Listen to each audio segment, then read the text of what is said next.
Hi all of you all are welcome on my channel. हम maths में हैं, maths के डेटा इंटरप्रिटेशन में हैं, डेटा इंटरप्रिटेशन के पाई चार्ट में हैं और पाई चार्ट में हम डिपेंडेंट पाई चार्ट की आज बेसिकली आपके साथ करेंगे। डेटा इंटरप्रिटेशन जिसकी शुरुआत हमने कुछ दिनों पहले की थी, उसमें हमने सिंगल पाई चार्ट की बारे आपको पूरी बात बताई, कौन से ट्रिक को हम यूज आपके एग्जामिनेशन करेंगे इसके बारे में हमने बताया। फिर इंडिपेंडेंट पाई चार्ट जो डबल पाई चार्ट है उसके बारे में हमने आपको बताया है कि कैसे हम बड़े से फिगर को एक छोटा सा आकार समझ के उसे आसानी से सॉल्व आउट करने की कोशिश करेंगे। Now we are third part of data interpretation double pie chart dependent double pie chart, जिसमें क्वेश्चन कुछ ऐसे देखने को मिलेंगे। मैंने पूरा जो नरेशन है वो नहीं लिखा है। क्या है ये क्वेश्चन, मैं बेसिकली आपको बता दूं। ये कहता है कि टोटल नंबर ऑफ स्टूडेंट है ना, कोई कॉलेज है, इस कॉलेज में क्या है तो टोटल नंबर ऑफ स्टूडेंट है कितने, तो 3000 इन डिफरेंट स्ट्रीम। कौन कौन सी स्ट्रीम है, तो क्राफ्ट है, ड्राइंग है, स्विमिंग है, सिंगिंग है एंड डांसिंग है and the division of percentage. Now out of total number of students जो गर्ल्स हैं वो 1750 है। अगर 3000 is total number of student तो out of 3000 total girls are 1750 और उस 1750 में जो गर्ल्स क्राफ्ट पढ़ रही हैं वो 22% है 1750 का, drawing, swimming, singing and dancing and so on.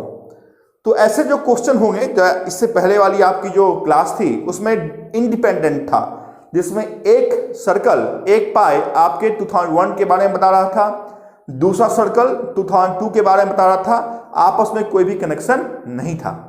But यहां पे ये जो ग्राफ है, ये ग्राफ इस ग्राफ से निकल के सामने आया है क्योंकि ये टोटल का है और ये गर्ल्स का है और आपसे पूछा जाएगा बॉयज के बारे में। कैसे हम यूज करेंगे, कौन सा मेथड हम लगाएंगे, तो मैंने लास्ट क्लास और पहले ही वीडियो में आपको बताया था कि हम HCF और रेशियो का काम सबसे पहला कोर्स ऑफ एक्शन के रूप में आपके साथ करेंगे। तो यहां भी सबसे पहले हम क्या काम, जैसे ही डबल पाई चार्ट आपको देखने को मिल रहा है, the first course of action would be you have to find out two things. One is HCF। तो HCF इज 3000 और 1750 क्या होगा, तो मैंने लास्ट क्लास में निकालने की बात की थी। यहां पे अगर निकाला जाए तो कैसे निकलेंगे, देखिए देख के ही मुझे पता चल रहा है कि 250 इज द HCF। मुझे देख के पता चल रहा है कि 250 वो बड़ी से बड़ी संख्या है जिससे 1750 भी डिविजिबल है और 3000 भी डिविजिबल है। लेकिन चले आप नए हैं या संभवतः आपको देख के नहीं आ रहा है, तो कैसे हम HCF फाइंड आउट करेंगे, तो हम HCF फाइंड आउट करेंगे कि डिवाइड करना तो आता ही होगा। तो डिवाइड करेंगे 175 को किस में, तो 300 में, क्योंकि दोनों का जीरो हमने क्या कर दिया तो रख लिया है, बाद में हम उसे ऐड कर देंगे। चलें डिवाइड करते हैं, जैसे भागा आप करते हैं डिवीजन करते हैं वैसे ही आप करेंगे। तो यहाँ पे 125 पूरी तरह रिमाइंडर जीरो होना चाहिए, जिस डिजिट से पूरी तरह रिमाइंडर जीरो होगा वही आपका HCF होगा। तो फिर 175 को हम यहाँ लाएंगे और कहेंगे जब डिवाइड हम करते हैं तो यहाँ पे 1 टाइम 125 होगा और रिमाइंडर कितना होगा तो 50 होगा। फिर इस 125 को यहाँ लाइए और आप कहेंगे फिर 2 टाइम्स हम लगाएंगे तो यहाँ पर 100 होगा, देन बिकम कितना होगा तो 25। अभी तक रिमाइंडर आपका जीरो नहीं आया है, तो फिर इस 50 को आप यहाँ लाएंगे तो आप कहेंगे अभी हमारा रिमाइंडर क्या हो गया, जीरो हो गया, मीन्स 25 है ना। तो 25 क्या है, तो 25 आपका HCF है। लेकिन ना ये 175 था ना ये 300 था, क्योंकि दोनों का एक जीरो हमने चुरा लिया था, जिसको यहाँ पे हम डाल देंगे, that is 250 is your HCF। तो पहला हम काम ये करेंगे कि 250 को हम लिखेंगे। But one thing is common, जिसकी बात हमने लास्ट क्लास दोनों क्लास में की है, कि इन दोनों सर्कल में एक चीज कॉमन है, दैट इज परसेंटेज। तो जब परसेंटेज को हम पूरी तरह से बाहर निकालेंगे तो हम क्या कहेंगे, हम कहेंगे एक जीरो से एक जीरो गया और 2.5 हो गया। तो this is very very important कि कैसे हमने 250 किया और 250 को फर्दर हमने 2.5 कर दिया है। 2.5 हमने इस कारण से किया कि इन पूरे में परसेंटेज कॉमन है, 250 अपॉन 100 दैट इज 2.5। इस 2.5 का यूज हमें सिर्फ उसी क्वेश्चन में करना है जिस क्वेश्चन में हाउ मेनी टोटल नंबर या डिफरेंस के बारे में पूछा जा रहा है।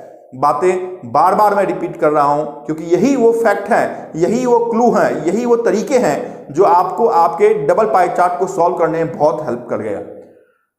2.5 only in terms of how many या total number.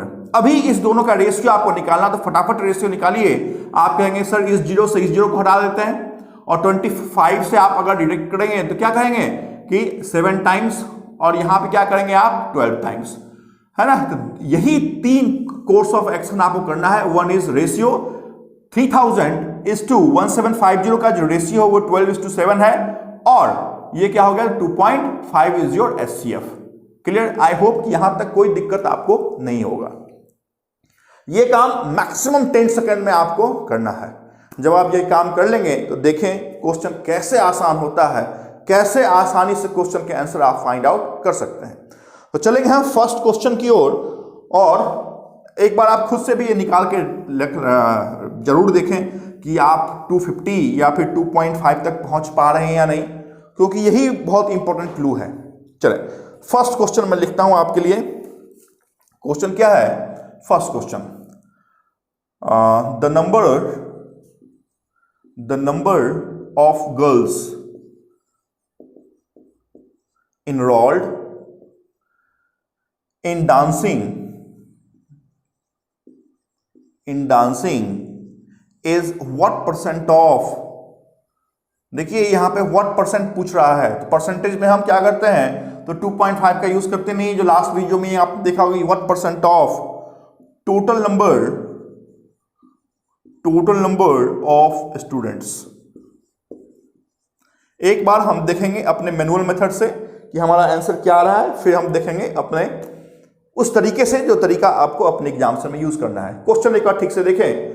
The number of girls enrolled in dancing, ठीक है। तो गर्ल्स के बारे में ये पाई चार्ट है आपका। डांसिंग के बारे में कहा जा रहा है, तो डांसिंग कितना है 20%। किसका 20% है? तो 1750 का 20% है। तो अगर हमें कुछ नहीं आता है, एक्चुअल तरीका हमें नहीं मालूम है, तो हम क्या करेंगे, हम करेंगे कि 1750 का 20% ये क्या है हमारा, तो गर्ल्स है जो डांसिंग में है, और पूछ रहा है is what percent of total number of students. Total number of student कितना है, तो आप कहेंगे टोटल नंबर ऑफ स्टूडेंट कितने हैं 3000। तो यहां पे आप 3000 करेंगे, यहां से 10 से 10 जाएगा, इस 0 से 10 जाएगा। क्लियर? तो फिर कितना बच गया आपका, तो आप कहेंगे फिर और भी यहां से डिडक्ट करते हैं। 25 से अगर करेंगे तो दिस बिकम 7। 25 से अगर करेंगे तो यहां पे क्या करेंगे आप 12 0। यहां पे 2 से करेंगे तो आप कितना करेंगे 60। तो 7/60, और ये क्या है, तो परसेंटेज की बात है। देखिए कितना बड़ा कैलकुलेशन होता चला जा रहा है। तो 700 को 60 से जब आप डिवाइड करेंगे तो इस 0 से ये 0 जाएगा, फिर क्या होगा, तो 6 से जब आप 7 करेंगे तो 11 डायरेक्ट हम करेंगे 66 होता है। फिर कितना, तो 40 के लिए कितना, तो 11.5 लगभग आप करेंगे। तो 11.5 के आधार पे आपको आंसर आ रहा है, अगर आप इस मैनुअल तरीके से आप अपना क्वेश्चन फाइंड आउट करना चाहते हैं तो। बट ये काम एग्जामिनेशन में करना नहीं है, लेकिन ये काम भी अपने रफ कॉपी पे आप करें। फिर हम चलेंगे कि कैसे हम फाइंड आउट कर सकते हैं आसानी से। तो this is your manual method, जहां पे 11.5 के अराउंड जो भी चॉइस होगा आपका वो एक सही आंसर होगा।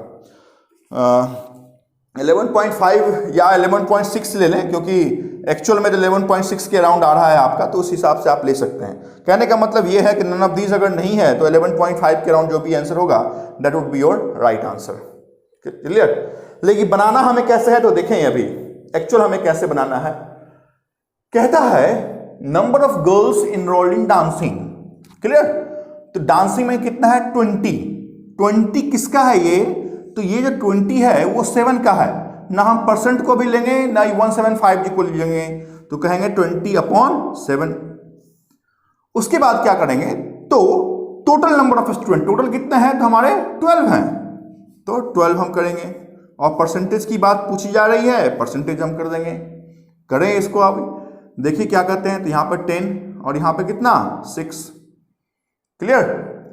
अभी कितना आ गया, तो 70 आ गया ना, 70 कितना, तो 6। जो वहां पे इतना करने के बाद 70/6 आ रहा था, जिसको आप 11.67 के अराउंड बता रहे थे, 6 बता रहे थे, वो इतनी आसानी से आप यहाँ पे लाके छोड़ सकते हैं कि 11.6 के अराउंड जो भी आपकी चॉइस होगी वो एक सही आंसर होगी। तो इस तरीके से हमें बनाना है। कि 20 जो था 20 किसका, 27 का, और टोटल पूछा गया, टोटल कितने 12% की बात है, काम खत्म। तो इस तरीके से हमारा आंसर होगा, जो आपका पहला आंसर है। क्योंकि परसेंटेज की बात पूछी गई, इसका आंसर 2.5 का यूज हम यहां पे नहीं करेंगे, होल्ड करके हम यहां पे रखेंगे। चले, तो आप एक बार लिख भी लें क्वेश्चन को और फिर अपने खुद से भी आप सॉल्व करें कि क्वेश्चन क्या है, उसको हमने सॉल्व कैसे किया है। फिर हम सेकंड नंबर क्वेश्चन पे आएंगे और आपके साथ सेकंड नंबर क्वेश्चन सॉल्व करते हैं।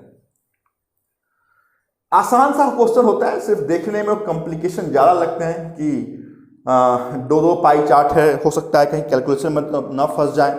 तो ऐसा कुछ भी नहीं है, सही ढंग और कॉन्फिडेंस और प्रैक्टिस आपकी रही तो फिर बहुत आसान सारे क्वेश्चन होते हैं। चलें, question second, what is the ratio. देखिए पूछा जा रहा है व्हाट इज द रेशियो। अगर रेशियो पूछा गया तो आप खुद से बताएं, क्या हमें 2.5 का यूज करना है? No, never. What is the ratio, number of girls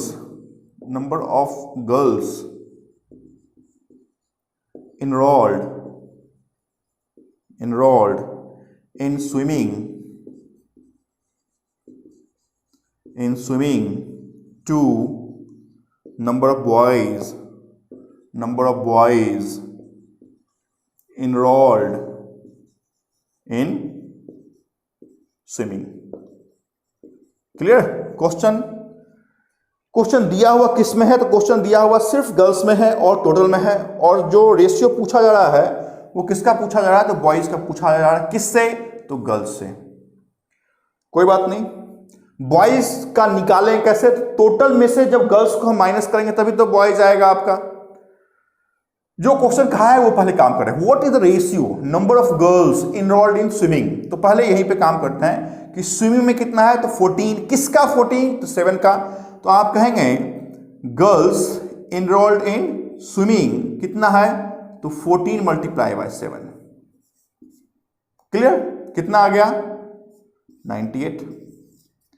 ये पहला काम आपका हो गया। सेकेंड इज 2 का मतलब डिनोमिनेटर है number of boys enrolled in swimming. तो टोटल स्विमिंग में जो बच्चे हैं उसमें से गर्ल्स माइनस करेंगे तभी तो बॉयज आएगा आपका। तो टोटल स्विमिंग में कितना है? 16। किसका? तो 12 का। तो आप कहेंगे कि बॉयज जो स्विमिंग में हैं वो कितना है, तो 16 मल्टीप्लाई बाय 12। ये 16 मल्टीप्लाई बाय 12 टोटल है, लेकिन टोटल नहीं चाहिए आपको, बॉयज चाहिए, तो गर्ल्स माइनस करना पड़ेगा। गर्ल्स कितना है? तो अभी हमने निकाला है कि 14 इंटू 7। तो यहां आप कहेंगे 14 इंटू 7। तो इसे हम सॉल्व करते हैं कि 16 को 12 से मल्टीप्लाई करना नहीं मालूम है। 16 का टेबल हमें 10 तक ही याद है, लेकिन 12 ये पूछ दिया। देखिए कैलकुलेशन कैसे, 16 को 2 टाइम्स मल्टीप्लाई कीजिए डायरेक्ट। तो आप क्या कहेंगे, सर 32 होता है, तो यहां पे 2 लिखें, 3 को कैरी करें। क्लियर? फिर 16 को 1 टाइम मल्टीप्लाई कीजिएगा 16, 3 को ऐड कीजिएगा तो क्या कीजिएगा 192 माइनस 14 इंटू 7 कितना हो रहा था 98। हम निकाल क्या रहे हैं, बेसिकली बॉयज निकाल रहे हैं। क्लियर? तो यहां पे 192 माइनस 98 जब आप करेंगे तो कितना आएगा? क्लियर? तो आप कहेंगे सर हमारा 94 आएगा। तो ये गर्ल्स है और ये बॉयज है, इसका रेशियो आपसे पूछा गया, तो जब कट करेंगे 2 से तो आप क्या कहेंगे, this would be 49 and this would be 47। Your ratio will be 49:47। आपका काम खत्म।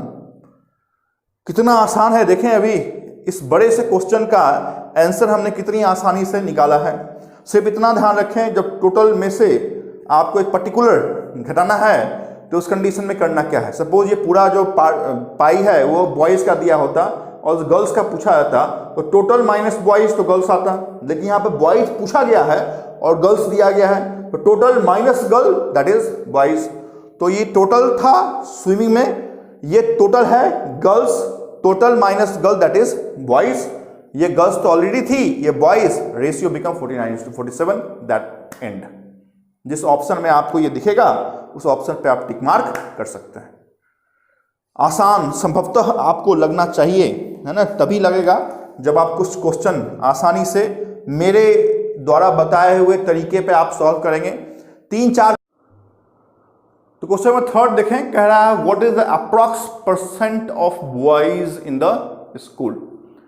तो इस क्वेश्चन में बताएं कि 2.5 का यूज करना है क्या, क्योंकि क्वेश्चन परसेंट से पूछा रहा है तो नहीं करना है। अप्रॉक्स परसेंटेज ऑफ बॉयज पूछा रहा है, तो हमें क्या मालूम है कि टोटल माइनस गर्ल्स करेंगे तो बॉयज मिलेगा। तो मैनुअली अगर हम करेंगे तो हम क्या कहेंगे कि टोटल 3000 है, माइनस 1750 अगर हम करेंगे तो हमें क्या मिल रहा है, 1250 मिल रहा है। लेकिन परसेंटेज में पूछा जा रहा है तो यहाँ पे हमें 3000 से क्या करना पड़ेगा, तो डिवाइड करना पड़ेगा और 100 से मल्टीप्लाई करना पड़ेगा। तो जब एक जीरो से एक जीरो गया, फिर इस जीरो से यहाँ गया, फिर इस जीरो से यहाँ गया, फिर हमारा कितना, तो 4 टाइम्स, फिर 1 टाइम्स, है ना, फिर 5, मतलब 41.5 के अराउंड आपका आंसर होगा। अप्रॉक्सीमेशन की बात है तो इतना ज़्यादा निकालने की जरूरत नहीं है, बट ये काम हमें नहीं करना है अपने एग्जामिनेशन में। 12 टोटल, गर्ल्स 7, तो बॉयज कितना 5, टोटल कितना 12। इसी का परसेंटेज आपको निकालना है ना, तो कितना आपको मिला, you will get same answer जो आप मैनुअल मेथड के ला रहे थे। कितना सोर सिंपल है कि 5/12 का परसेंटेज आप निकालेंगे, यू विल गेट 41.5। क्लियर? आसान का क्वेश्चन, आसान से solution, only practice and consistency, कि आपने जो देखा है यहाँ पे उसको आपने प्रैक्टिस किया है, कंसिस्टेंट प्रैक्टिस किया है। मैं बार बार कंसिस्टेंसी जैसे इंपॉर्टेंट वर्ड आपके कंपटीशन के एग्जाम्सन के लिए बहुत इंपॉर्टेंट है। जो कंसिस्टेंसी कितना आप जानते हैं इज नॉट इंपॉर्टेंट, बट जितना जानते हैं उसमें कंसिस्टेंसी है, आपको रोकने वाला संभवतः नहीं आएगा। Next question number 4, how many. देखिए क्वेश्चन में पूछ दिया गया, हाउ मेनी से जुड़ा हुआ है, it means we have to include 2.5। How many boys are enrolled, boys are enrolled in singing and craft. Craft है बेसिकली, आप लिख लीजिएगा अपने नोटबुक पे, सिंगिंग एंड क्राफ्ट टुगेदर। तो ये क्वेश्चन है। बॉयज के बारे में पूछा है, हमें ये मालूम है कि टोटल में से जब गर्ल्स को माइनस करेंगे तो ही हमें बॉयज मिलेगा। तो सिंगिंग और क्राफ्ट की बात है, सिंगिंग में 21 + 25 दैट इज 46। 46 किसका, तो आप कहेंगे सर 46 जो है वो 12 का है, माइनस क्या कहेंगे, सिंगिंग एंड क्राफ्ट, यहीं पे ऐड करेंगे 28 + 22 कितना, तो 50 किसका, तो 7 का। तो मल्टीप्लाई कीजिए, 46 का टेबल नहीं याद है, 12 का टेबल 6 टाइम मालूम है ना, तो यहां पे करें कि 12 को 6 टाइम मल्टीप्लाई करेंगे, यू विल गेट 72 2 3 कैरी किया, 12 × 4 दैट इज 48, और 7 आप ऐड करेंगे तो क्या कहेंगे 552 माइनस 350 कितना आएगा, तो you will gate 202। But 202 is not your correct answer, because आपके क्वेश्चन में हाउ मेनी पूछा गया था। तो जब भी ऐसे क्वेश्चन होते हैं तो अंत में हमें क्या करना पड़ता है, तो अंत में हमें आपके HCF से मल्टीप्लाई करना पड़ता है। तो जब आप HCF 2.5 से मल्टीप्लाई करेंगे you will get the answer that is 505। Fraction of second, difficult question and answer is very easy if you are using these methods. तो देखें क्वेश्चन क्या था, हमने क्या किया है, कैसे किया है, क्यों 2.5 का यूज किया है, क्वेश्चन में क्या लिखा हुआ था। तो ये जो वर्ड है, ये वर्ड का खेल ही आपका कंपटीशन का एग्जाम है। वर्ड को संजोए, है ना, अपने एग्जामिनेशन में खोजें, खोजने के बाद उसमें इंप्लीमेंट करें और आंसर तक आप आसानी से पहुंच जाएं। लास्ट क्वेश्चन को हम सॉल्व करेंगे आपके इस डबल पाई चार्ट के last question. I hope all 4 questions are important, equally important for all of you. Concept हो या फिर आपके मेथड की बात हो, तो दोनों तरीके से बहुत इंपॉर्टेंट है। Next question which is last question of double pie chart, what is total, यहां भी पूछा गया total number of girls enrolled in swimming and drawing together। न हमसे यहां पे बॉयज के बारे में पूछा जा रहा है, न टोटल के बारे में पूछा जा रहा है। क्वेश्चन को सही ढंग से अगर देखेंगे तो पूछा जा रहा है what is the total number of girls enrolled in swimming and drawing together. It means अगर सिंगल पाई चार्ट से भी आप लेंगे इसका क्वेश्चन आप निकल जाएगा। कैसे निकलेगा, तो स्विमिंग एंड क्या है, ड्राइंग है, तो स्विंग में कितना है 14 और ड्राई में कितना है 16, तो कितना हो जाएगा एडिशन, तो आप कहेंगे सर 30 हो गया। तो 30 किसका, तो 30 1750 का। क्लियर, अगर मैनुअल आप निकालते हैं तो 30 1750 का, चूंकि परसेंटेज है तो परसेंटेज आप यहां पे करेंगे 10 10 10 10। क्लियर, अभी 175 को 3 टाइम्स मल्टीप्लाई करना नहीं मालूम है, कोई बात नहीं। 100 को 3 टाइम्स मल्टीप्लाई करना मालूम है, तो आप कहेंगे यस सर 300। और 75 को जब 3 टाइम्स मल्टीप्लाई करेंगे तो आप कहेंगे सर 225। तो 300 प्लस 225 कितना हो गया, तो आप कहेंगे सर 525। तो 525 इज योर आंसर। बट ऐसा करना नहीं है, जब हम बहुत टेक्निक वाले मेथड पे चल रहे हैं तो ये तो मैनुअल हो गया, ये तो हम जानते ही थे, ये तो कोई भी कर सकता है। क्या कहता है कि 30 किसका 30 है, तो 30 है क्योंकि 14 प्लस 16 30 किसका, तो 7 का। और अंत में क्या है, तो हम अंत में चूंकि टोटल नंबर पूछा गया 2.5 से मल्टीप्लाई कर देंगे, है ना। तो कितना हो गया, तो 210 को 2.5 से आपको मल्टीप्लाई करना है। तो 210 देखिए 210 को 2 टाइम्स मल्टीप्लाई कीजिएगा, कितना आप बोलेंगे, तो आप बोलेंगे सर 420। और 210 का आधा कितना होगा, तो 105। तो 420 और 105 को आप ऐड करेंगे तो you will get the same answer जो मैनुअल तरीके से आ रहा था। तो ये आसान है, ये भी ठीक है, सिंगल पाई चार्ट से है, तो ये आसान, ये मैनुअल है और ये हमारी एक्चुअल ट्रिक है जिस पे हम काम कर रहे हैं। तो डबल पाई चार्ट इंडिपेंडेंट के बाद जिस डिपेंडेंट पाई चार्ट की बात हमने आपके साथ की है, आई होप कि 5 के 5 क्वेश्चन जिस मेथड के आधार पे मैंने आपके साथ बताया है, equally important for your examination. Do practice, consistent practice among friend is very important. तो इतनी बात आपके साथ इस पार्ट में मैं करूंगा। नेक्स्ट पार्ट में हम आपके मिक्स पाई की बात करेंगे जिसमें एक पाई है और एक कोई रेशियो है या फिर कोई टेबल होंगे। Thank you so much for watching this video.